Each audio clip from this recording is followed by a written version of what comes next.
ప్రార్థిస్తున్నాము తండ్రి. ఆమేన్. మంచిది ప్రియులారా, దేవుని వాక్యాన్ని ధ్యానం చేద్దాం. చూడండి, కీర్తనల గ్రంథము 51వ అధ్యాయము 10వ వచనాన్ని ధ్యానం చేద్దాం. కీర్తనల గ్రంథము 51వ అధ్యాయము 10వ వచనం. దేవా, మాయందు నాయందు శుద్ధ హృదయము కలగచేయుము, నా అంతరంగములో స్థిరమైన మనసును నూతనంగా పుట్టించుము. అందరి మాట నాతో చెప్పండి. నా అంతరంగములో స్థిరమైన మనసు నూతనంగా పుట్టించుము.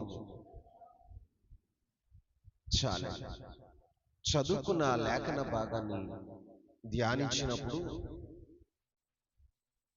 ఈ కీర్తన రాసింది దావీదు భక్తుడు. దావీదు భక్తుడు దేవుని సన్నిధిలో ప్రార్థన చేస్తూ దేవుని సన్నిధిలో విజ్ఞాపన చేస్తున్నాడు. ఏమను తెలుసా? నా అంతరంగములో స్థిరమైన మనసు నూతనముగా పుట్టించు. ఏమని అడుగుతున్నాడండి? దేవుణ్ణి బ్రతిమాలుకుంటున్నాడు, దేవుని సన్నిధిలో మొరపెడుతున్నాడు. ఏమనయ్యా అంటే, నా అంతరంగములో స్థిరమైన మనసు నూతనంగా పుట్టించుము అని అడుగుతున్నాడు. ఇతడు ఎవరయ్యా అంటే, దేవుని హృదయానుసారుడైన మనుషుడు. ఇతడు ఎవరయ్యా అంటే, దేవుని యుద్ధాలు జరిగించిన వాడు. ఇతడు ఎవరయ్యా అంటే, దేవుని యొక్క చిత్తమును నెరవేర్చేటువంటి దావీదు. కానీ ఒక రోజున తన ఆధ్యాత్మిక జీవితంలో వాటమి పాలయ్యాడు. ఆధ్యాత్మిక జీవితంలో పడిపోయిన వాడుగా ఉన్నాడు. తన ఆధ్యాత్మిక జీవితాన్ని పడిపోయి పతనమైపోయిన, తన గుడారము పడిపోయిన స్థితిలో ఉన్నాడు. అప్పుడు దావీదు దేవుని సన్నిధిలో ప్రార్థన చేస్తున్న ప్రార్థన ఏంటో తెలుసా? నా అంతరంగములో స్థిరమైన మనసు నూతనంగా పుట్టించు ప్రభువా. స్థిరమైన మనసు. ఏ మనసు? స్థిరమైన మనసు. ఒక ఆత్మీయుడు, ఒక ఆత్మీయురాలు స్థిర మనస్సు కలిగి ఉండాలి. స్థిర మనస్సు కలిగి ఉండాలి. మన ఆధ్యాత్మిక జీవితంలో స్థిర మనస్సు ఎప్పుడైతే కోల్పోతామో,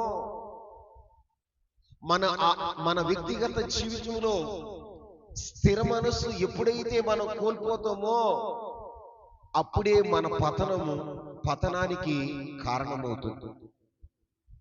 మన వ్యక్తిగత జీవితంలోనైనా ఆధ్యాత్మిక జీవితంలోనైనా స్థిర మనస్సును కోల్పోయినప్పుడు మనం పడిపోయేవారుగా ఉంటాం.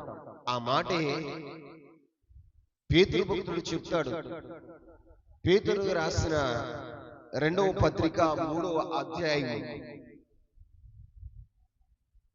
17వ వచనాన్ని ధ్యానం చేద్దాం. మరియు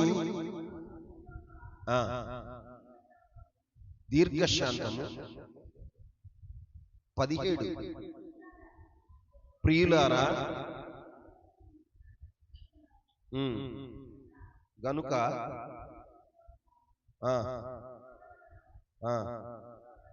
తొలగింపబడి మీకు కలిగిన స్థిర మనస్సును నుంచి విడిచి పడిపోకుండా కాచుకొని ఉండుడి.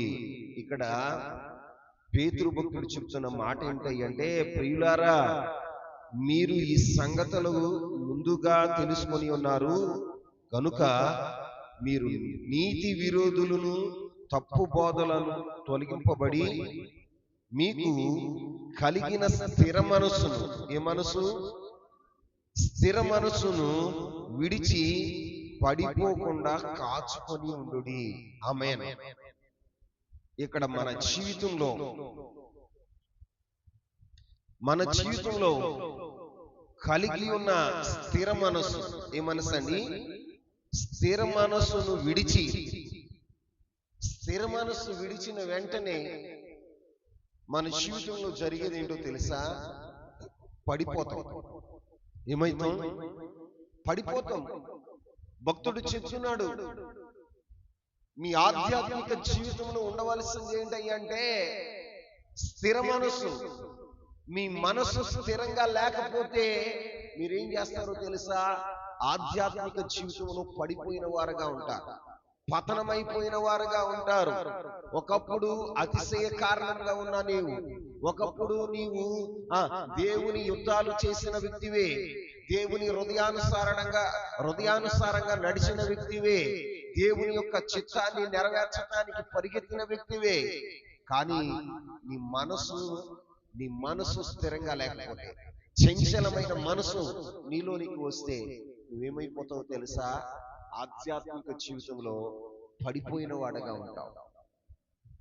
తన పడిన స్థితిని, తన వాటమిని ఎరిగిన దావీదు దేవుని సన్నిధిలో ప్రార్థన చేస్తున్నాడు.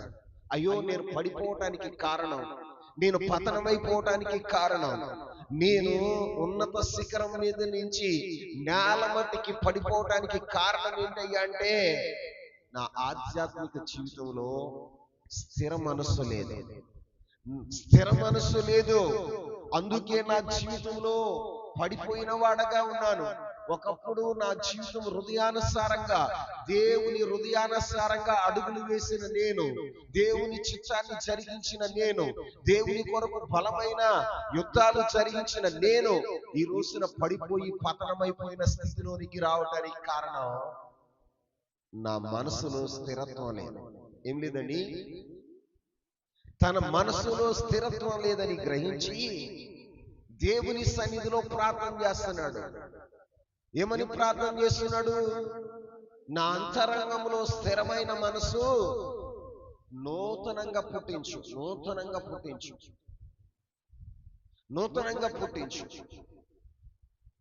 లేకపోతే నువ్వెంత బలశూరుడివైనా, అంతరంగంలో స్థిరమైన మనసు లేకపోతే నువ్వెంత వీరుడివైనా, నువ్వెంత గొప్పవాడివైనా, గొప్పదానివైనా, నీ ఆధ్యాత్మిక జీవితంలో ఏం పొందలేవో తెలుసా? నీ మనసు స్థిరంగా ఉంటే, స్థిరంగా లేకపోతే ఘనత పొందలేవు. ఏం పొందలేవు? ఘనత పొందలేవు. మీరు చూడండి,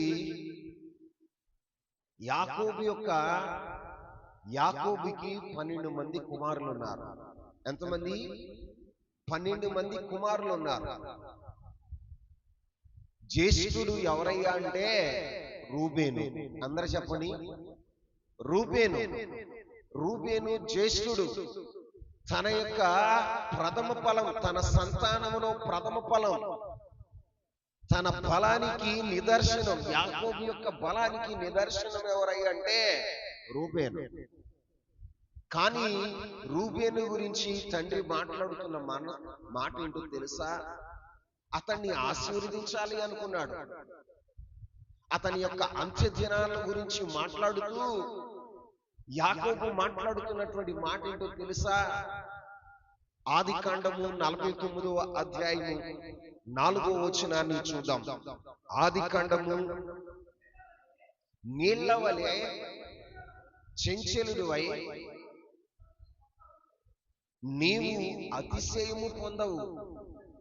నీ తండ్రి మంచం మీదకి ఎక్కితివి, దానిని అపవిత్రము చేసితివి. చాలండి. అక్కడ రాయబడిన మాట ఏంటో తెలుసా? రూబేను, నువ్వు నీళ్ల వలె చెంచెలుడివై నువ్వు అతిశయం పొందవు అంటున్నాడు. ఏం పొందాడట? చెప్పాలి. అతిశయము పొందవు. ఒక తండ్రి తన కుమారుని గురించి మాట్లాడుతున్న మాట, తన జీవితంలో జరగబోతున్నటువంటి సంగతులన్నీ ఎరిగినటువంటి తండ్రి మాట్లాడుతున్నవాడు, ప్రత్యక్షత కలిగిన తండ్రి మాట్లాడుతున్న మాటలు ఏంటో తెలుసా? తన 12 మంది పిల్లల యొక్క అంతిమ దినాలు ఎలా ఉంటాయో ప్రవచిస్తున్నటువంటి యాకోబు రూబేను చూసి ఏమని మాట్లాడుతున్నాడయ్యా అంటే, రూబేను, నువ్వు చంచలమైన మనస్సు కలిగిన వాడవు, నీవు అతిశయము పొందవు. ఏం పొందడట? అతిశయము పొందవు. అంతేకాదు, నీ తండ్రి మంచమును నీవు ఎక్కితివి, దానిని నీవు అపవిత్ర పరిస్థితి. నిజమే ప్రియులారా, చంచలమైన మనస్సు కలిగిన వాడు, చంచలమైన మనస్సు కలిగిన వాడు ఎలా ఉంటాడో తెలుసా? అపవిత్రమైన కార్యాలు చేస్తాడు. తండ్రి మంచాన్ని కూడా అపవిత్రపరిచాడు. నీ జీవితంలో, నీ కుటుంబంలో నువ్వు ఆలోచన చేయవలసింది ఏంటంటే, నీ మనసు స్థిరంగా లేకపోతే, నీ మనసు చంచలమైనది అయితే నీవు నీ జీవితంలో అతిశయము పొందలేవు. రెండోది, నువ్వేం చేస్తావో తెలుసా? నీ ఉన్న చోట అపవిత్రత ఉంటుంది. ఏముంటది? అపవిత్రత. అపవిత్రత. ఈ రోజున దేవుని సన్నిధిలో కూర్చున్న నీవైనా నేనైనా ఎవరైనా గాని స్థిరమైన మనస్సు కలిగి ఉండాలి. ఈ నూతన సంవత్సరంలో మనం చేయవలసిన ప్రార్థన ఏంటయ్యా అంటే, దేవా, నా అంతరంగములో స్థిరమైన మనసును నూతనంగా దయచేయి. ఏమని ప్రార్థన చేయాలి? నా అంతరంగములో స్థిరమైన మనసు నూతనంగా దయచేయి. ఎందుకంటే గడిచిన సంవత్సరంలో, గడిచిన దినాలలో నేను చంచలమైన మనస్సు కలిగి, నేను చంచలత్వం కలిగి నా జీవితంలో నేను పడిపోయిన వాడుగా ఉన్నాను, పతనమైపోయిన వాడుగా ఉన్నాను. నా ఆధ్యాత్మిక జీవితం పతనావస్థలోకి వెళ్ళడానికి కారణం ఏంటంటే, అంతరంగంలో స్థిరత్వం లేదు. నా జీవితంలో నేను క్రైస్తవుడుగానే పిలువబడుతూ అపవిత్రమైన కార్యాలు చేయడానికి గల కారణం ఏంటంటే, స్థిరమైన మనసు లేదు. ఏ మనసు లేదండి? స్థిరమైన మనసు లేదు. దానిని బట్టి నేను అతిశయం పొందలేకపోతున్నాను, నా జీవితంలో ఘనతను తెచ్చుకోలేకపోతున్నాను. ఎందుకయ్యా అంటే, నేను ఘనహీనుడిగా అవడానికి కారణం ఏంటో తెలుసా? నా చంచలమైన మనసు. ఏ మనసు? నా చంచలమైన మనసు. నా చంచలమైన మనసును బట్టి నా ఘనతను పోగొట్టుకుంటున్నా. ఏం పోగొట్టుకున్నా? నా ఘనతను పోగొట్టుకుంటున్నా. నీవేమో నన్ను ప్రేమించి ఘనుడిగా చేశావు, నీవేమో నన్ను ప్రేమించి నీ కృపను చూపి నాకు ఘనతనిచ్చావు, ఖ్యాతినిచ్చావు. కానీ నీ అంతరంగంలో స్థిరమైన మనసు లేక నీ జీవితంలో ఏమవుతున్నావో తెలుసా? వాటమి పాలవుతున్నావు. నీ అంతరంగంలో స్థిరమైన మనసు లేక ఘనతను పోగొట్టుకుంటున్నావు. ఎందుకంటే నీ జీవితంలో స్థిరమైన మనస్సు లేదు కాబట్టి పవిత్రతను నువ్వు కాపాడుకోలేకపోతున్నావు. అపవిత్రుడు అయిపోతున్నావు. అపవిత్రతను అంటించుకొని ఘనహీనుడు అయిపోతున్నావు, ఘనహీనురాలు అయిపోతున్నావు. ఈ సంవత్సరం, ఈ 2025 సంవత్సరం నీవు ఘనుడిగా ఉండాలని నా ప్రభు కోరుకుంటున్నాడు. ఈ 2025 సంవత్సరంలో నీవు ఘనత నొందిన వ్యక్తిగా, ఖ్యాతి నొందిన వ్యక్తిగా ఉండాలని నా దేవుని హృదయాభిలాషయం. ఆమేన్. రోజున దేవుని హృదయ వాంఛలు మనం తీర్చాలి అంటే, ఆయన హృదయానుసారులుగా మనం ఉండాలి అంటే మనలో ఏముండాలో తెలుసా? స్థిరమైన మనసు. ఏ మనసు? దాని కొరకు దేవుని సన్నిధిలో ప్రార్థించాలి. దాని కొరకు దేవుని సన్నిధిలో ప్రార్థించాలి.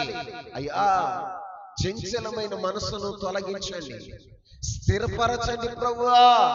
నా జీవితంలో స్థిరమైన మనసు నూతనంగా పుట్టించి ప్రభువా అని దేవుని సన్నిధిలో దావీదులాగా బ్రతిమాలుకునేవారుగా ఉండాలి. ఆమేన్. నీ జీవితంలో స్థిరమైన మనస్సు లేకపోతే,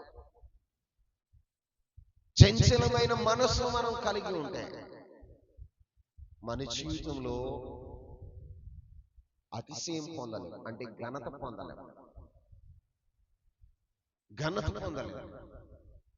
దేవుని ఉద్దేశం ఏంటో తెలుసా? నిన్ను ఘనుడుగా చేయాలి. ఏం చేయాలని? ఘనుడుగా చేయాలి, ఘనురాలుగా చేయాలి. కానీ నీ జీవితంలో ఏం లేదయ్య అంటే స్థిర మనస్సు ఏం లేదు. అందుకే ఈ నూతన సంవత్సరం, ఈ మొదటి పునరుద్ధాన దినమందు నువ్వు దేవుని సన్నిధిలో ప్రార్థన చేయవలసిన ప్రార్థన ఏంటో తెలుసా? అయ్యా, నా అంతరంగంలో స్థిరమైన మనసు నూతనంగా. ఏమని ప్రార్థన చేయాలి? నా అంతరంగంలో స్థిరమైన మనసు నూతనంగా దయచే, నూతనంగా దయచే. ఎందుకో తెలుసా? నీ అంతరంగంలో స్థిరమైన మనసు ఉన్నప్పుడే, స్థిర మనసు ఉన్నప్పుడే నువ్వు పడిపోకుండా ఉంటావు. అంతరంగంలో స్థిరమైన మనసు ఉన్నప్పుడే నీ జీవితంలో దేవుని హృదయానుసారుడుగా నడవగలుగుతావు. దేవుని చిత్తాన్ని గ్రహించగలుగుతావు. దేవుని ఉద్దేశాలు గ్రహించగలుగుతావు. దేవుని చిత్తానుసారంగా నడవగలుగుతావు. నీ అంతరంగంలో స్థిరమైన మనసు లేకపోతే దేవుని ఉద్దేశాలు నెరవేర్చవు. నీ స్వచిత్తాన్ని నెరవేరుస్తావు. నీ యొక్క శరీర ఆశలను నెరవేర్చేవాడుగా ఉంటావు. దేవుని సన్నిధిలో నీవు గుర్తించాలి, నా వాటమికి కారణం ఏంటి? నా యొక్క జీవితంలో ఘనతను పోగొట్టుకోవటానికి కారణం ఏంటి?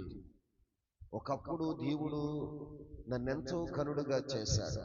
సంఘములో నాకెంతో ఘనతనిచ్చాడు. సంఘములో నన్ను ఎంతగానో దేవుడు హెచ్చించిన వాడుగా. ఈ రోజున నేను ఆ ఘనతను పోగొట్టుకోవటానికి కారణం ఏంటి?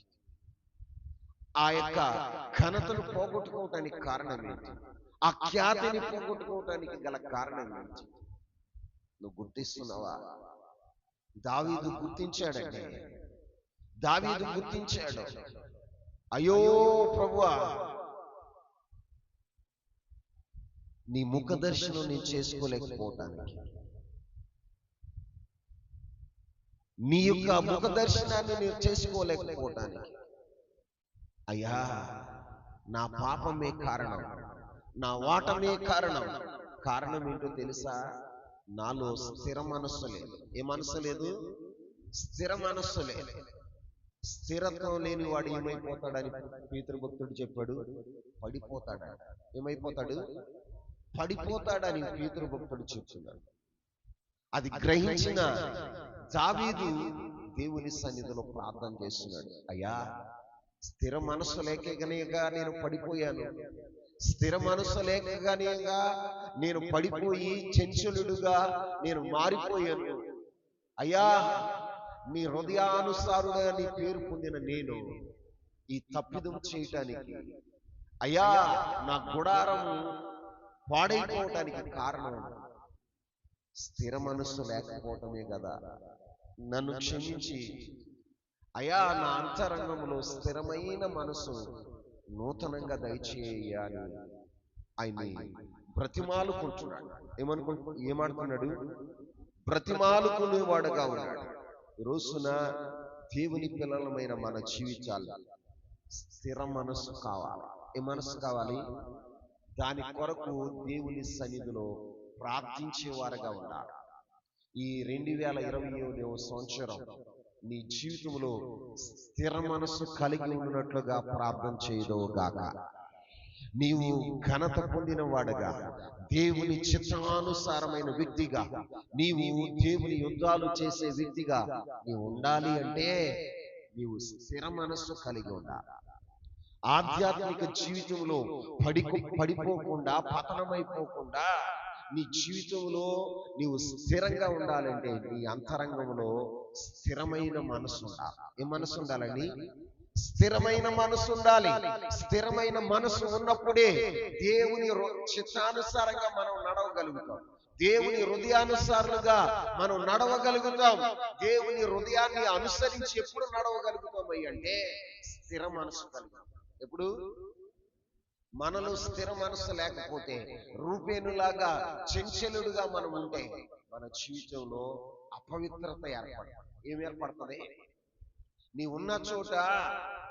ఉన్న చోట అపవిత్రత గాని పరిశుద్ధత ఉండదు. చంచలమైన మనసు కలిగి నువ్వు బ్రతుకుతున్నప్పుడు నీ చుట్టూ ఉండేది ఏంటో తెలుసా? అపవిత్రత. ఏంటండి అపవిత్రత? బాగానే ఉన్నానుగా, నేను బాగానే ఉన్నానుగా అంటే కుదరదు. దేవుని సన్నిధిలో వాక్యం చెప్తున్న మాట, ఎవరైతే చంచలమైన మనసు కలిగి ఉంటారో వారు వారి తండ్రి మంచాన్ని అపవిత్రపరిచేవారుగా ఉంటారు. ఎలా ఉంటారు? అపవిత్రత పరిచేవారుగా ఉంటారు. వరస వాయ మర్చిపోతారు. చంచలమైన మనసు ఉన్నప్పుడు నీ జీవితంలో పరిశుద్ధత ఉండదు. నీ జీవితంలో దేవుని ఆయాసపరిచేవాడుగా ఉంటావు. దేవుని నామానికి అపకీర్తి తెచ్చేవాడుగా ఉంటావు. ఈ రోజున దేవుని సన్నిధిలో నువ్వు చేయవలసిన ప్రార్థన ఏంటో తెలుసా? ప్రభువా, నా అంతరంగములో స్థిరమైన మనస్సు నూతనంగా పుట్టించేయ.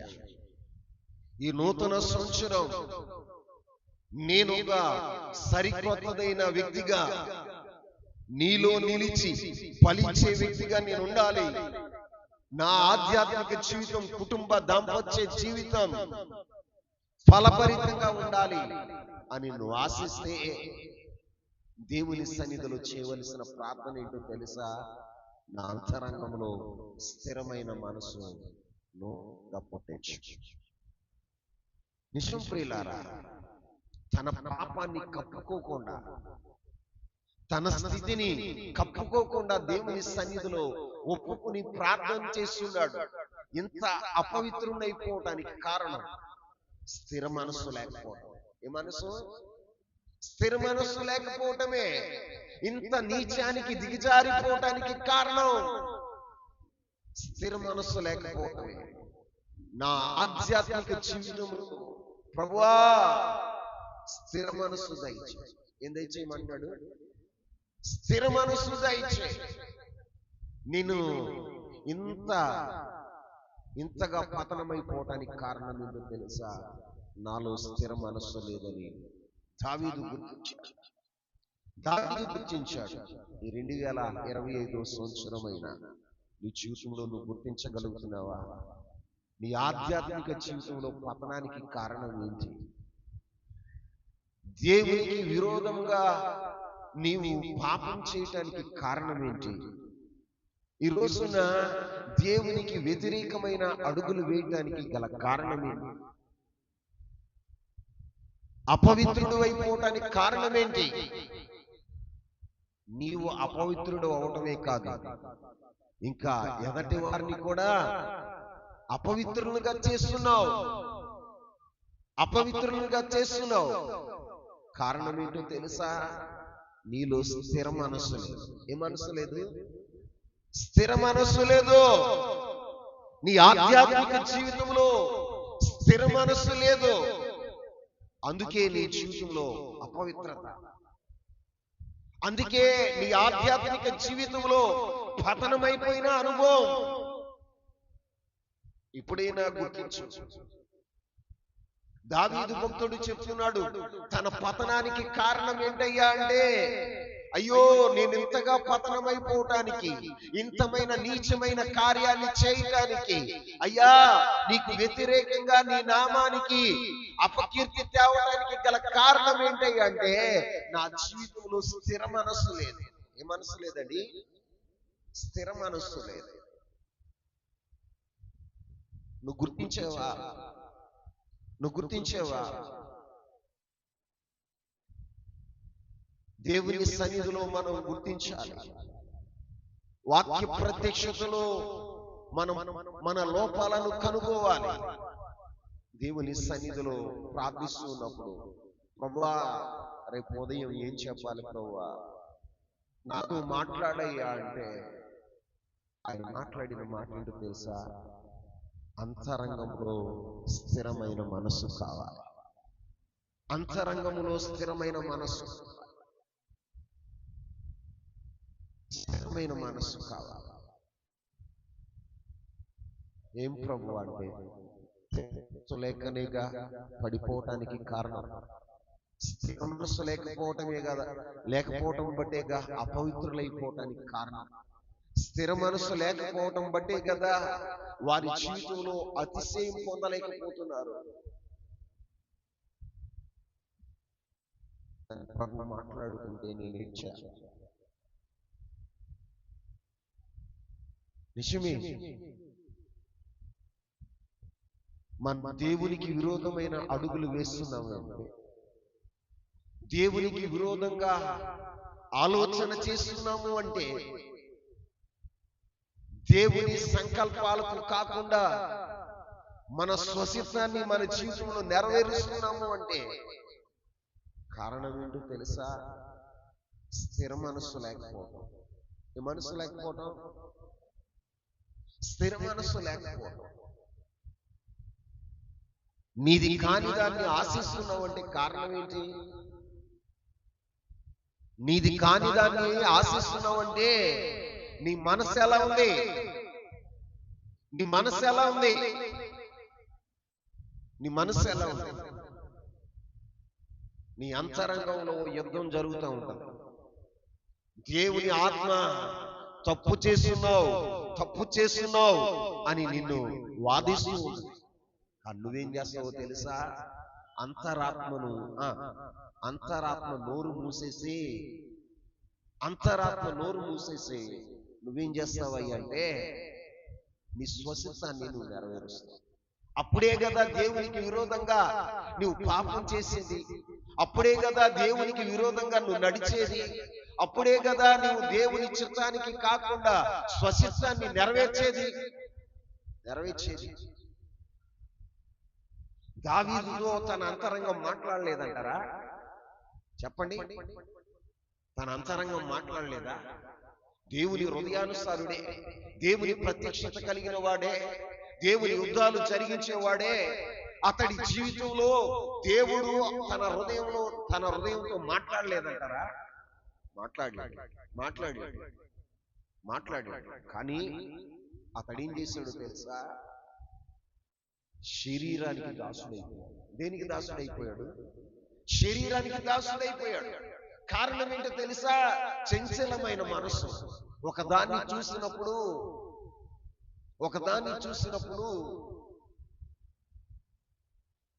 తనలో కలిగినటువంటి ఆశ తనది కాదని తెలుసు, కానీ ఆశపడ్డాడు. అది ఏ ఆశ తెలుసా? దురాశ. దురాశ గర్భము ధరించి పాపమును కనగా పాపము పరమోపమై మరణాన్ని కన. నీ జీవితంలో కూడా అంతే, నా జీవితంలోనేనంతే. మనలో రేగుతున్న దురాశ,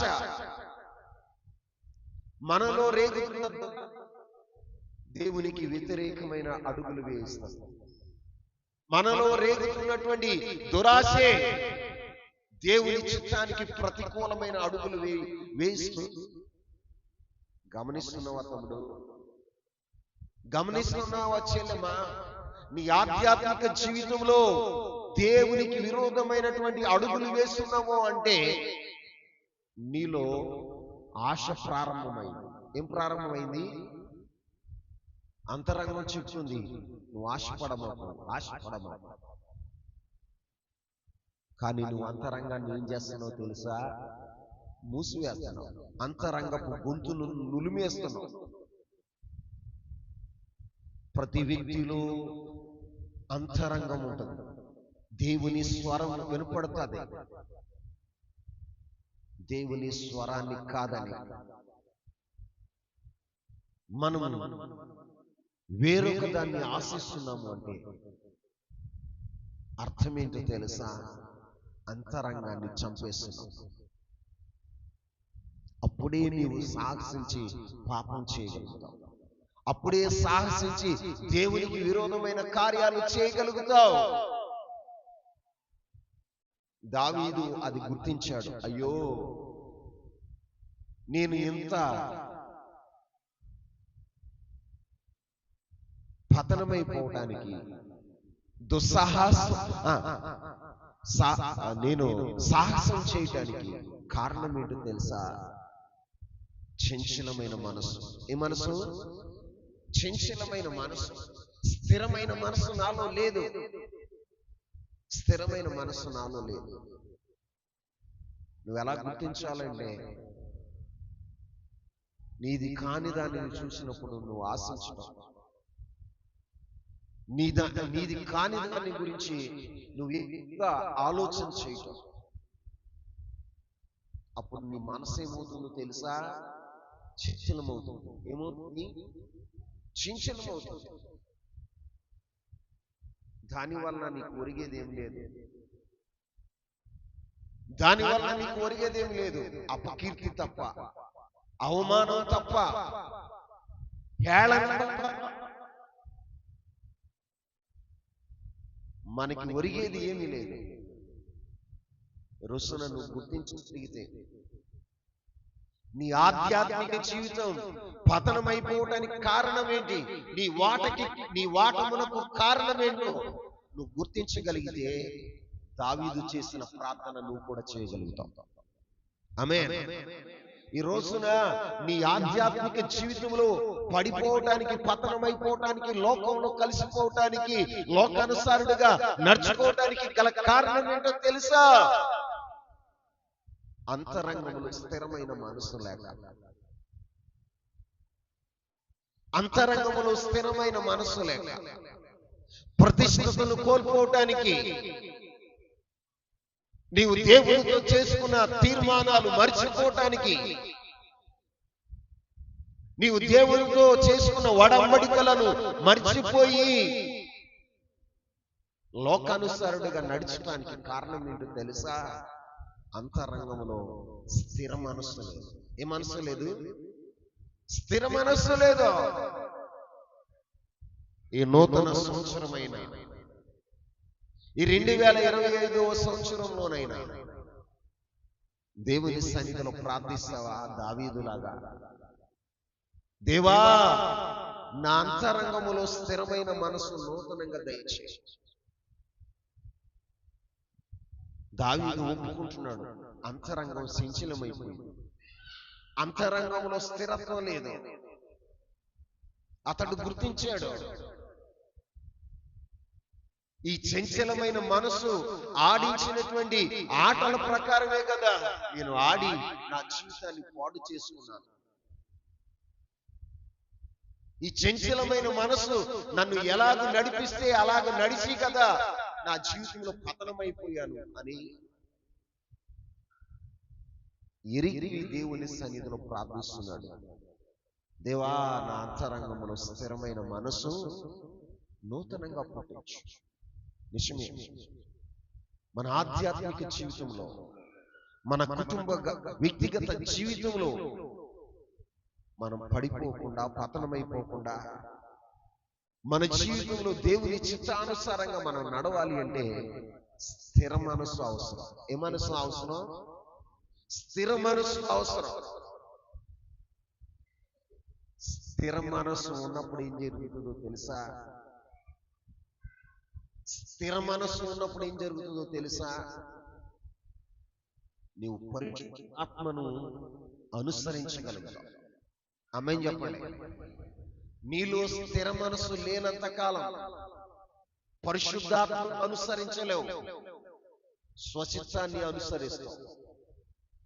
స్థిర మనసు తెలుసా? పరిశుద్ధాత్మను అనుసరించేవారుగా ఉంటారు, పరిశుద్ధాత్మని నడిపింపులో ఉంటారు. పరిశుద్ధాత్మని నడిపింపులో ఉన్న వారు ఏమవుతారో తెలుసా? క్రీస్తు ప్రభు వారికి భార్యగా మార్చబడతారు. ఆమేన్ చెప్పండి. ఈ రోజున పరిశుద్ధాత్మ నడిపింపు నీకు ఎప్పుడు వస్తుందో తెలుసా? స్థిర మనసు నీలో ఉన్నప్పుడు. ఎప్పుడు?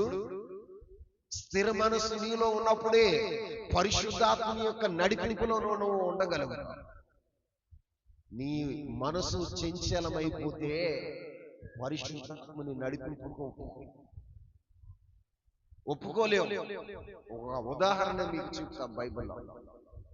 బైబిల్లో ఒక ఉదాహరణ మీకు చెప్తాను, జాగ్రత్తగా వినండి. బైబిల్లో ఒక కుటుంబం ఉంది. అది ఎవరి కుటుంబం అయ్యా అంటే ఎలీమెలెకు నయోమీల కుటుంబం. ఎవరండి? ఎలీమెలెకు నయోమీల కుటుంబం. నయోమీల కుటుంబం వారు యోదయ బెత్లెహేము ప్రాంతంలో కరువు వచ్చింది. ఆ కరువులో మేము నశించిపోతామని ఆలోచన చేసి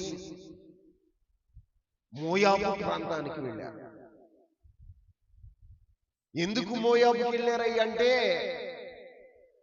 బ్రతకాలని. ఎందుకు బ్రతకాలని? చూడండి, యోదయ బెత్లెహేములో ఉన్న ప్రాంతంలో కరువు ఉంది గాని ఎవరు చనిపోయినట్లుగా లేఖనంలో రాయబడ్డారు. కానీ బ్రతకాలనే ఉద్దేశంతో మోయాబు ప్రాంతానికి, అన్య ప్రాంతానికి, వెళ్ళకూడని ప్రాంతానికి వారు వెళ్ళారు. మోయాబు ప్రాంతానికి వెళ్ళారు. ఎలీమెలెకు తన భార్య అయినటువంటి నయోమి, తనకి ఇద్దరు కుమారులు.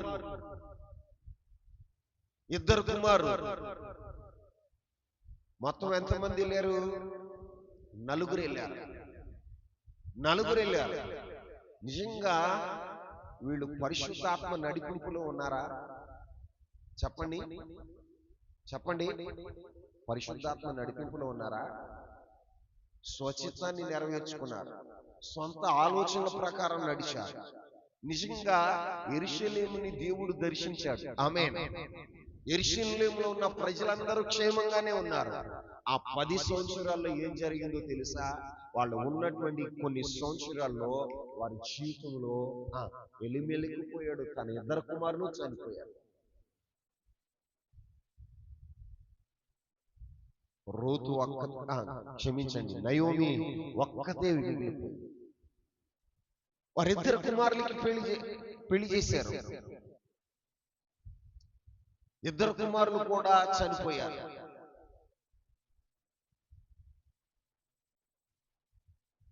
యవన కాలంలోనే భర్తలను కోల్పోయినటువంటి తన ఇద్దరు కోడళ్ళు ఉన్నారు రూతుతో అన్నారు. రూతు ఒక రోజున చెప్తుంది, దేవుడు యెరూషలేముని దర్శించాడు. దేవుడు యోదయ బెత్లెహేము ప్రాంతాన్ని దర్శించాడు. నేను ఆ ప్రాంతానికి వెళ్ళిపోతున్నాను. ఇదిగో మీరు మీ సొంత దేశంలో ఉన్నారు, స్వజనుల మధ్యన ఉన్నారు. మీ సొంత ఇంటికి వెళ్ళిపోండి. మీ తల్లిదండ్రుల దగ్గరికి వెళ్ళిపోతే వారు మీకు మరొక వివాహం చేసి మీ జీవితంలో స్థిరపరుస్తారని తన ఇద్దరు కోళ్లకు నయోమి చెప్తుంది.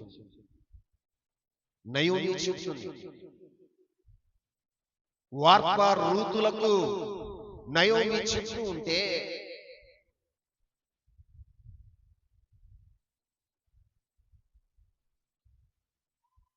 వార్ప నయోమిని ముందు పెట్టుకుని ఏడ్చి తన తల్లిదండ్రుల ఇంటికి వెళ్ళిపోయింది. రూతును కూడా వెళ్ళిపోమంది నయోమి. కానీ రూతు స్థిర మనస్సు కలిగి ఉంది. ఆమేన్. అతయ్య, నీ దేవుడే నా దేవుడు. ఆమేన్ చెప్పండి. నీ దేవుడే నా దేవుడు. నువ్వెక్కడుంటావో నేను అక్కడ ఉంటాను, నీవెక్కడ చనిపోతావో నేను కూడా అక్కడే చనిపోతాను. మరణం తప్ప మన ఇద్దరిని ఏది వేరు చేయకూడదు అని ఆమె చెప్పింది. ఎందుకు అంతగా స్థిరపడిందో తెలుసా? అంత స్థిరమైన మనసు ఎందుకు కలిగి ఉందో తెలుసా? రూతు ఒక మాట వింది. రూతు ఒక్క మాట విన్నాడు. మా దేవుడు మా దేశాన్ని దర్శించాడు. ఏమందండి? చెప్పండి చెప్పండి. మా దేవుడు యెరూషలేమును దర్శించాడు అన్న మాట వింది. తన జీవిత దినాల అంతటిలో నయోమి, క్షమించండి, రూతు మోయాబు ప్రాంతంలో ఉంది, కానీ ఆమె ఎప్పుడు కూడా ఆ మాట వినలా. ఏమనో తెలుసా? దేవుడు దర్శించాడు, దేవుడు మా ప్రాంతాన్ని దర్శించాడు, దేవుడు మాతో మాట్లాడాడు, దేవుడు మమ్మల్ని వెళ్ళమన్నాడు అని వీరు ఇంతకాలం చేసిన ఆరాధనలో గాని, పూజల్లో గాని, పునస్కారాల్లో గాని ఎప్పుడు ఏమనలా ఆ మాట.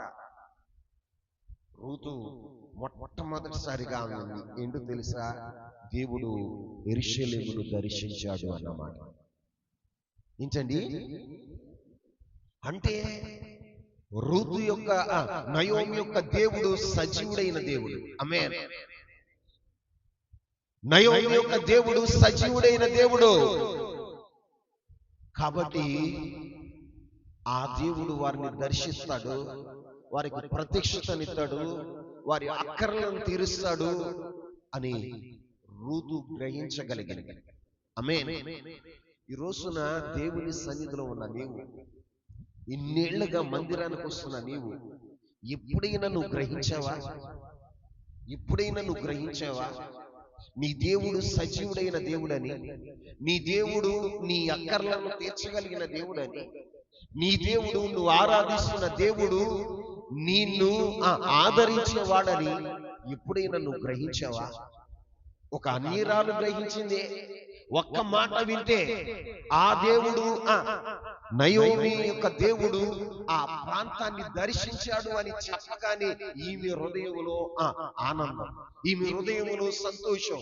ఏంటి? ఆ దేవుణ్ణి చూడాలి, ఆ దేవుణ్ణి దర్శించాలి, ఆ దేవుని ప్రత్యక్షతను చూడాలి అన్న ఆశ ఆమెలో పుట్టుకొచ్చింది. అందుకే చెప్తుంది నయోమితో, నువ్వు ఎక్కడ ఉంటావో అక్కడే ఉంటాను అత్తయ్య, నువ్వెక్కడ చచ్చిపోతావో అక్కడే చచ్చిపోతాను, నీ దేవుడే నా దేవుడు అనగలుగుతుంది.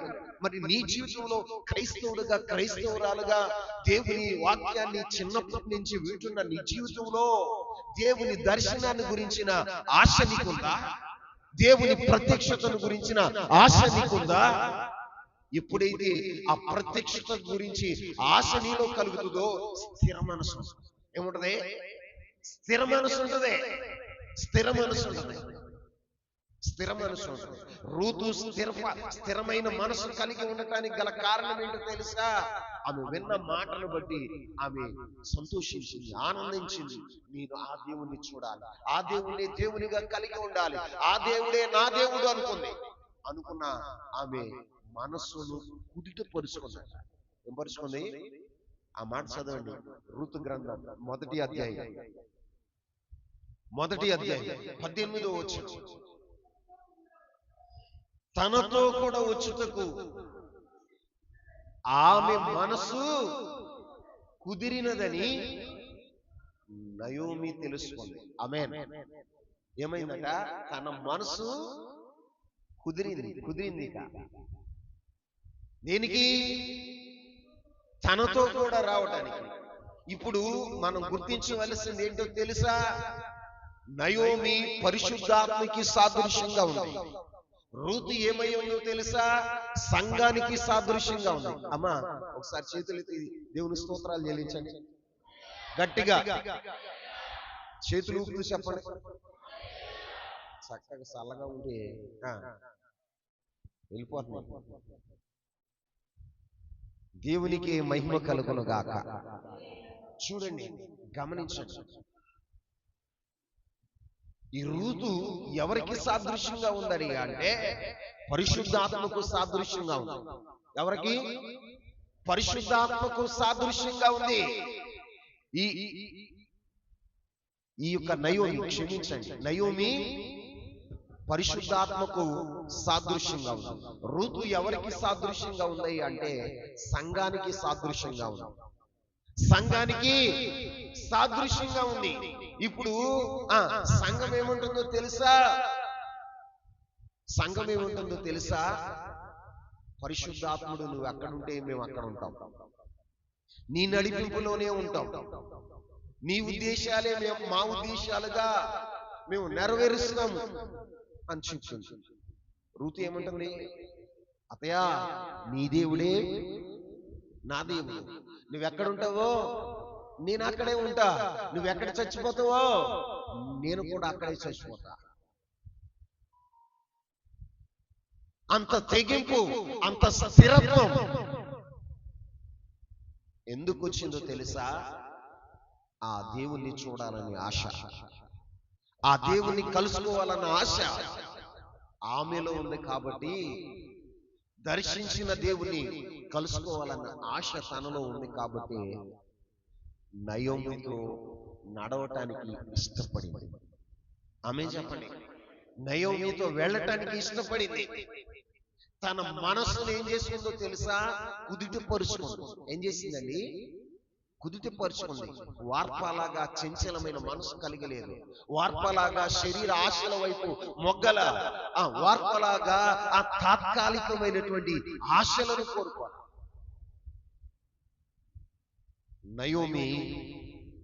నయోమితో వెళితే ఎక్కడికి వెళ్ళాలో తెలియదు. నయోమితో వెళితే ఏం తినాలో ఆమెకు తెలియదు. నయోమితో వెళితే కష్టాలని తెలుసు. ఏమని తెలుసు? కష్టాలని తెలుసు. కానీ తీర్మానం చేసుకుంది, మనసును స్థిరపరుచుకుంది. నయోమితో నడవటానికి ఆమె ఇష్టపడింది. నయోమి చూసింది, ఆమె మనసును పరీక్షించింది. పలు విధాలుగా పరీక్షిస్తే నయోమి పరీక్షించిన పరీక్షలన్నింటిలో కూడా ఋతు గెలిచింది. తన మనసు కుదుట పడిందన్న సంగతి నయోమి గుర్తించింది, తెలుసుకుంది. కాబట్టి ఋతుని వెంట పెట్టుకుని బయలుదేరి వెళ్ళింది. ఆమె ఋతు ఎవరు? సంఘానికి సాదృశ్యం. దీనికి సంఘం అంటే నీవు నేను. ఇప్పుడు ఋతు స్థానంలో మనం పెట్టుకోవాలి. ఋతు స్థానంలో మనం నిలబడాలి. పరిశుద్ధాత్మ నడిపింపులో మనం ఉండగలుగుతున్నామా? పరిశుద్ధాత్మ నడిపింపులో మనం ఉండగలుగుతున్నామా? హృదయం స్థిరపడింది. హృదయం మనసును కుదుటపరుచుకున్నటువంటి ఋతు నయోమి యొక్క నడిపింపులో ఉన్నాయి. ఏ నడిపింపులో ఉన్నాయి? నయోమి యొక్క నడిపింపులో ఉంది. కాబట్టి ఆమె జీవితంలో సమృద్ధి అయిన ఆహారం దొరికింది. ఆమె నయోమి యొక్క నడిపింపులో ఉంది కాబట్టి, నయోమి చెప్పినట్లుగా చేసింది కాబట్టి ఋతు గ్రంథంలో బోయాజుకు భార్య అయింది. ఏమైందండి? బోయాజు ఎవరో కాదు, ప్రభు అయిన యేసుక్రీస్తు ప్రభు వారికి సాదృశ్యం. ఎవరండి? యేసుక్రీస్తు ప్రభు వారికి సాదృశ్యం. నీ జీవితంలో నువ్వు తెలుసుకోవాల్సింది ఏంటంటే నువ్వు పరిశుద్ధాత్మని నడిపింపులో ఉండాలి. ఎవరి నడిపింపులో? పరిశుద్ధాత్మని నడిపింపులో ఉంటే క్రీస్తు ప్రభు వారికి నువ్వు భార్యగా మార్చబడతావు. ఆ పరిశుద్ధాత్మని నడిపింపులో నువ్వు నడిస్తే నీవు యేసుక్రీస్తు ప్రభు వారికి భార్యగా మారిపోతావు. నీ స్వచిత్తాన్ని నెరవేర్చుకుంటే వార్పాలాగా మోయాబులోనే ఉంటావు. ఎక్కడుంటావు? మోయాబులోనే ఉంటావు.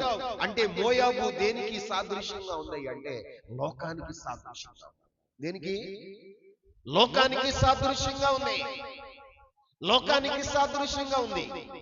ఈ 2025 సంవత్సరంలో ఇప్పుడైనా ఒక తీర్మానం చేసుకుంటావా? నీ మనసును స్థిరపరుచుకుంటావా? నీ మనసును కుదుటపరుచుకుంటావా? నేను పరిశుద్ధాత్మ నడిపింపులో ఉంటా. ఎవరి నడిపింపులో? పరిశుద్ధాత్ముని నడిపింపులో ఉంటా. పరిశుద్ధాత్ముడు ఎక్కడికి నడిపిస్తే అక్కడికి నడుస్తా అని నువ్వు పరిశుద్ధాత్ముని నడిపింపులో నీవు ఉండగలిగితే, స్థిర మనస్సు కలిగి ఉంటే పరిశుద్ధాత్ముడు నడిపించడానికి ఇష్టపడతాడు.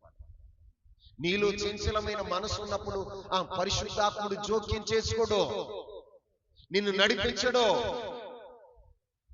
నీ మనసు కుదిట పడిందని, నీ మనసు స్థిరంగా ఉందని ఎప్పుడైతే పరిశుద్ధాత్ముడు గ్రహిస్తాడో అప్పుడు నిన్ను నడిపించడం ప్రారంభం చేస్తాడు. ఆమేన్. ఆ నడిపింపులో నీవు ఎప్పుడైతే ఇష్టపడతావో ఆయన ఎలా నిన్ను ఎక్కడ దాకా నడిపిస్తాడయ్య అంటే ప్రభు అయిన యేసుక్రీస్తు ప్రభు వారి దగ్గరికి నడిపిస్తాడు. ఆయన భార్యగా అయ్యేంత వరకు నీతోనే ఉండి నడిపిస్తాడు. నీ ఆలోచనకర్తగా ఉంటాడు, నీ యొక్క సౌఖ్యాన్ని చూసే దేవుడుగా ఉంటాడు. ఆమేన్ చెప్పండి. ఈ రోజున పరిశుద్ధాత్ముని నడిపింపులో నువ్వు ఉండాలి అంటే మొదట నువ్వేం కావాలో తెలుసా? నీ మనసు కుదిట పడాలి. ఏమవ్వాలి? నీ మనసు కుదిట పడాలి. కుదిట పడిన రోజున నువ్వేమవుతావు తెలుసా? పరిశుద్ధాత్ముని నడిపింపులోనికి వస్తావు. పరిశుద్ధాత్ముడు నిన్ను నడిపించిన రోజున నువ్వేమవుతావు తెలుసా? క్రీస్తు ప్రభు వారికి చెప్పండి చెప్పండి భార్య అవుతావు.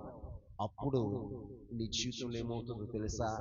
నా ప్రభు అయిన యేసుక్రీస్తు ప్రభు వారి యొక్క మహిమైశ్వర్యానికి నీవు వారసుడు అవుతావు, నీ వారసురాలు అవుతావు. ఆమేన్. ఈ రోజున ఆ మహిమైశ్వర్యాన్ని నువ్వు పొందుకోవాలంటే, క్రీస్తు ప్రభు వారికి భార్యగా నీవు మార్చబడాలి అంటే నీ మనసు ఏమవ్వాలో తెలుసా? స్థిర మనసు ఉండాలి. ఏ మనసు ఉండాలి? చెప్పండి. స్థిర మనసు. స్థిర మనసు నీ జీవితంలో ఎప్పుడైతే స్థిర మనసు వస్తుందో అప్పుడు పరిశుద్ధాత్ముడు నీ కోసం పనిచేయటం ప్రారంభం చేస్తాడు. నీ కోసం పనిచేయటం ప్రారంభం చేస్తాడు. నిన్ను నడిపించాలని ఇష్టపడతాడు. ఆయనకి ఇష్టమైన మార్గంలో నిన్ను నడిపించి పరిశుద్ధాత్ముడు ఏం కోరుకుంటాడు తెలుసా? చూడండి, రూతు ఏం కోరుకుంది? రూతు గ్రంథం చదవండి ఒకసారి. రూతు గ్రంథం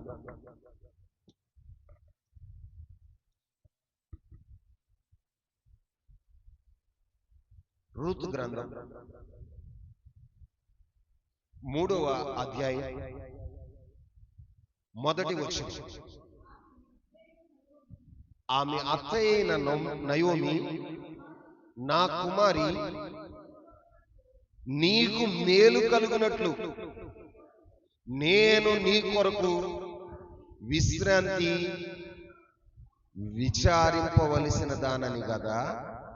చాలా ఏమి ఆమె విచారించాలనుకుంటుందో తెలుసా?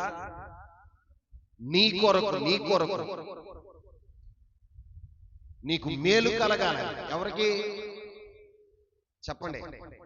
రూతుకి. రూతు అంటే ఎవరు? చెప్పండి. సంఘం. సంఘం అంటే నేను. చెప్పండి.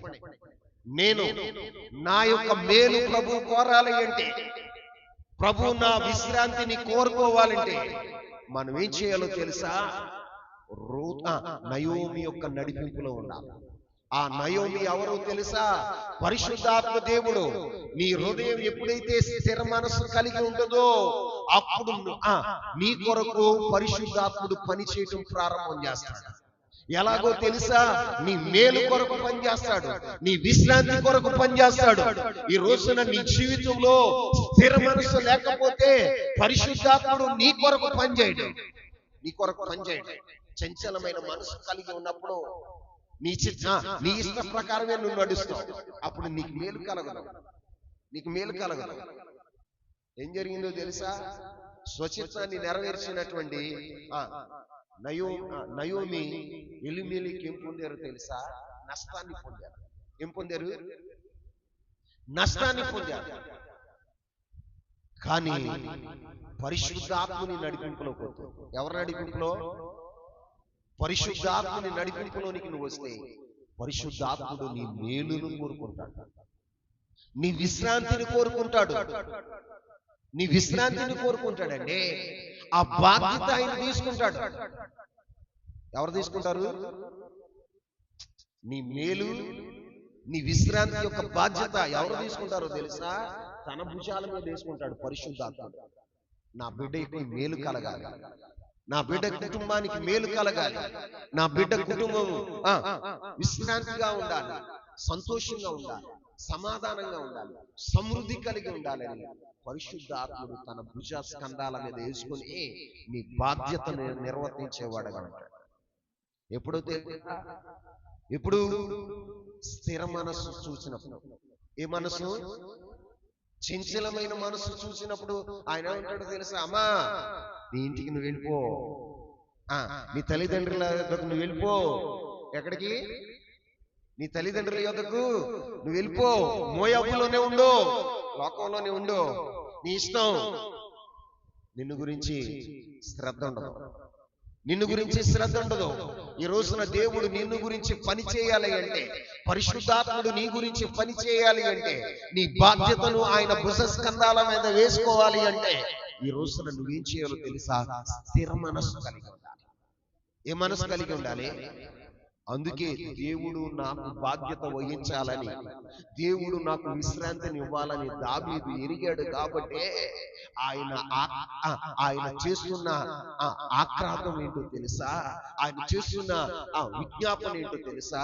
దేవా, నా అంతరంగములో స్థిరమైన మనసు నూతనంగా దయచి. ఏమంటున్నాడండి? దేవా, నాకు నేనుగా నడిస్తే నేను నడిచినటువంటి మార్గం నన్ను పతనానికి తీసుకువెళ్తుంది.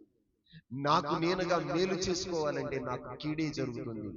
కాబట్టి నా నడిపింపులో కాదయ్యా, నేను నీ నడిపింపులో ఉండాలయ్యా, నీ చిత్తాన్ని నేను జరిగించాలయ్యా. నీవే నాకు విశ్రాంతిని ఏర్పాటు చేసేవాడు. నీ విశ్రాంతిలో నేను ఉండాలయ్యా అని కోరుకుని ఆయన ఏం చేస్తున్నాడు తెలుసా? నా అంతరంగంలో స్థిరమైన మనసు నూతనంగా దయచేయు. నాది చంచలమైన మనసు, స్థిరత్వం లేని మనసు. స్థిరత్వం లేక అపవిత్రతను అంటించుకున్నానయ్యా, స్థిరత్వం లేకనే ఆత్మీయ జీవితంలో పడిపోయానయ్యా, నా గుడారం పడిపోయింది ప్రభువా, నన్ను క్షమించయ్యా అంటూ దేవుని సన్నిధిలో ప్రార్థన చేస్తున్నారు. ప్రియురాలా, ఈ రోజున దేవుని సన్నిధిలో ఉన్న నా ప్రియమైనటువంటి బిడ్డలారా, నువ్వు గుర్తించవలసిన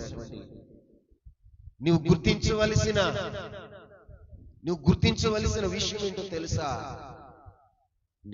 నీ అంతరంగంలో స్థిరమైన మనసు ఉండాలి. ఏముండాలి? స్థిరమైన మనసు. స్థిరత్వం లేకపోతే పడిపోతాం. స్థిరత్వం లేకపోతే చంచల రూబేను ఎలా ఉన్నాడో తెలుసా? నీటి వలె చంచలుడు. నీరుని కింద పారిపోతే ఏం చేద్దాం? తనకిష్టమైనటువంటి ఎటు అవకాశం ఉంటే అటు వెళ్ళిపోతుంది. అలా మన మనసు ఉండకూడదు.